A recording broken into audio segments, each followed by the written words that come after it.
बहुत बहुत शुक्रिया आप लोग सब मेरे बुलाने पे आए। पहली बात तो उसके लिए देखिए, आज का प्रेस कॉन्फ्रेंस करने का मकसद ये है कि कुछ बातें हैं जो मुझे क्लैरिफाई करनी है। कुछ बातें हैं अभी जो रिसेंटली आप लोगों के मीडिया के थ्रू ही मुझे पता चली और मैं चाह रहा था कि इस बात को क्लैरिफाई कर दिया जाए तो बेहतर होगा।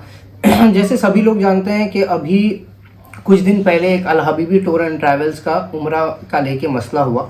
मेरा नहीं, बहुत लोगों का हुआ, बट मैंने ऑफिशियल कंप्लेन दर्ज कराई है। सबरेज़ असलम जो उनके ओनर है उनके खिलाफ और उनके जो स्टाफ वगैरह थे उनके खिलाफ भी एफआईआर मैंने करवाई है।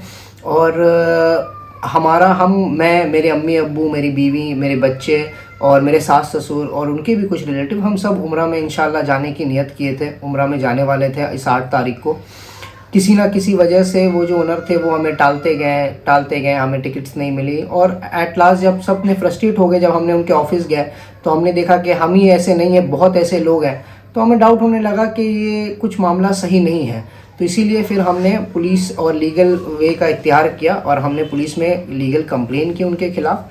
और इसी बीच मामले मुझे एक चीज़ और बात मेरे सामने आई कि काफ़ी शोर तो सोशल मीडिया में इस चीज़ को लेकर हो ही रहा था। बहुत सारे मीडिया, जो बड़े बड़े मीडिया हाउस हैं, अखबार वगैरह सब कवर कर रहे थे।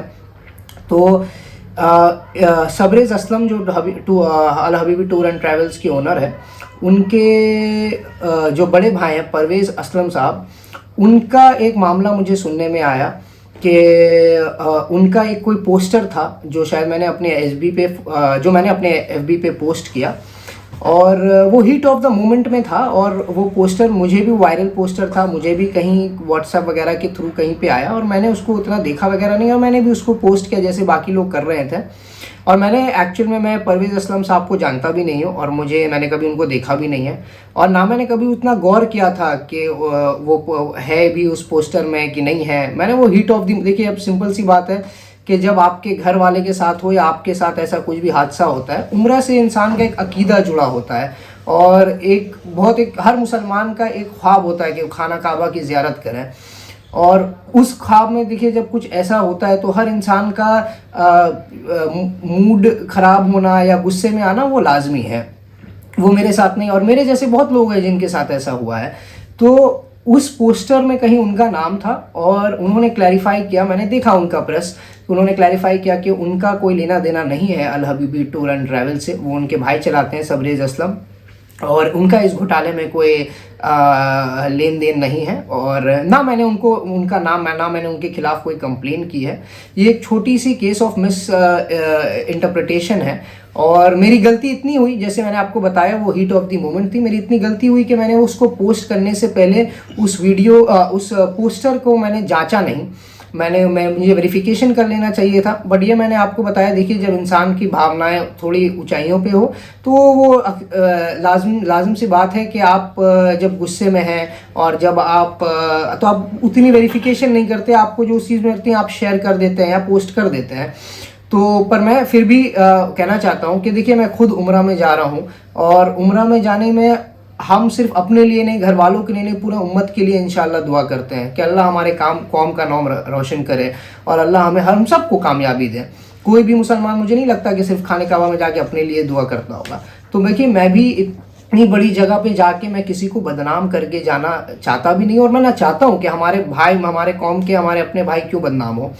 पर हाँ, अगर उनको मेरे पोस्ट से अगर उनकी भावनाओं को ठेस पहुंची है, अगर उनकी इज्जत में थोड़ी भी आँच आई है, तो मैं क्लैरिफाई करता हूं आप सबको। पहली बात, मैं काफ़ी शर्मिंदा हूं अगर उनको मेरे वजह से ऐसा कुछ हुआ, क्योंकि मैं नहीं चाहता कि किसी भी बेगुनाह को किसी भी ऐसी चीज़ की सज़ा मिले जो उसमें वो शामिल नहीं है। क्योंकि भाई हम भी मुसलमान हैं, आप भी मुसलमान हैं, आप भी मेरे भाई जैसे हैं और इनफैक्ट आप मेरे वालिद की उम्र के हैं। तो आपने मुझे बेटा बच्चा कहा भी और मैं बहुत शुक्रगुजार हूँ कि उन्होंने इतने अच्छे से उस मामले को एड्रेस किया। तो मैं भी यही क्लैरिफाई करना चाहता हूँ कि उनका कोई रोल नहीं है और ये जो पोस्टर का जो भी मामला हुआ ये अनजाने में हुआ, ये कोई सोची समझी या कोई मैं जानबूझ कर किया। मैं तो उनको जानता भी नहीं हूँ, जैसे मैंने कहा, ना मैंने कभी उनको देखा है ना मुलाकात हुई है। पर फिर भी क्योंकि उनसे उनकी इज्जत को ठेस पहुंची है या उनकी किसी भी तरह से उनको एक बैड नेम मिला है, तो मैं उसके लिए मैं उसको अपने में अपनी जिम्मेदारी लेता हूं। क्योंकि मुझे नहीं पता वो पोस्टर कहां से आया, जो भी है, बहरहाल क्योंकि मेरे से पोस्ट हुआ, तो मैं उसके लिए शर्मिंदा हूं। और मैंने उनको उसके लिए मैं उनसे अपोलोजाइज भी करता हूं, और मैंने उनको एक अपॉलॉजी लेटर ऑफिशियल लिखकर बनियापुकुर थाना में सबमिट भी करवा दिया है। और मैं मीडिया के थ्रू भी ये क्लैरिफिकेशन देना चाहता हूँ उनको कि ऐसी कोई बात नहीं है। और ऐसा मुझे उनके प्रेस कॉन्फ्रेंस में भी सुनने को मिला कि वो कह रहे थे कि अगर मैं किसी के बहकावे में ये कर रहा हूँ या कोई पॉलिटिकल, तो देखिए भाईजान, मैं एक ही चीज़ कहना चाहूँगा आप सबसे कि मैं अपने हक के लिए लड़ रहा हूँ।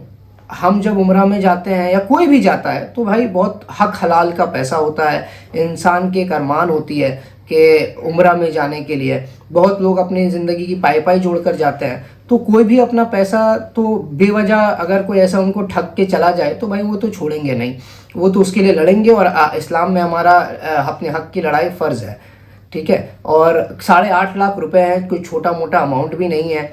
और चाहे छोटा हो या बड़ा हो, बट अपने हक के पैसे के लिए तो भाई अल्लाह ने कहा है कि जब हक के लिए लड़ो, तो इसके लिए मुझे नहीं लगता कि मुझे इसको किसी को बहकाने की चीज़ है या कोई मुझे पॉलिटिकली सपोर्ट करे। मुझे नहीं लगता कि आज का माहौल ऐसा इतना भी ख़राब नहीं हुआ। आज भी हमें अल्लाह पे भरोसा है कि अपने इंसाफ की लड़ाई में हमें किसी की पॉलिटिकल बैकिंग की ज़रूरत नहीं है, अल्लाह साथ है। और बहुत क्लियर कट मामला है, इसमें तो ऐसा कुछ है भी नहीं कि मैंने किसी को पैसा दिया वो लेकर कहाँ है नहीं है, मुझे कोई खबर नहीं है। उनकी पुलिस के ऊपर इंशाल्लाह भरोसा है कि वो अपना काम करेंगी, वो इन्वेस्टिगेशन चल रही है। और तो इस हक के लिए लड़ने के लिए मुझे किसी के बहकावा में आने की तो ज़रूरत नहीं है। पर हाँ, उनका जो नाम सामने आया है इसके लिए मैं शर्मिंदा हूँ अगर उनको उनकी भावनाओं को ठेस पहुँची है। अपॉलॉजी भी मैं उनको दे चुका हूँ, और इंशाल्लाह आगे से मैं थोड़ा इस चीज़ पे गौर करूँगा कि ऐसा कुछ ना हो। तो कितनी उम्मीदें हैं आपको अपने पैसे मिलेगी या नहीं अल हबीबी टूर एंड ट्रैवल्स? देखिए, मुझे उम्मीदें अल्लाह से है, और इंशाल्लाह अगर अल्लाह ने चाहा तो वो ज़रूर मिलेगी। कितनी मिलेगी, कब मिलेगी, ये तो मैं नहीं जानता। पुलिस अपनी काम कर रही है, और उम्मीद है इंशाल्लाह वो अपना काम अच्छे से करेंगे, इन्वेस्टिगेशन करेंगे, और जो मुजरिम है उनको उनकी सज़ा भी मिलेगी। और मुझे इंशाल्लाह मेरे पैसे जल्द से जल्द मिलेंगे।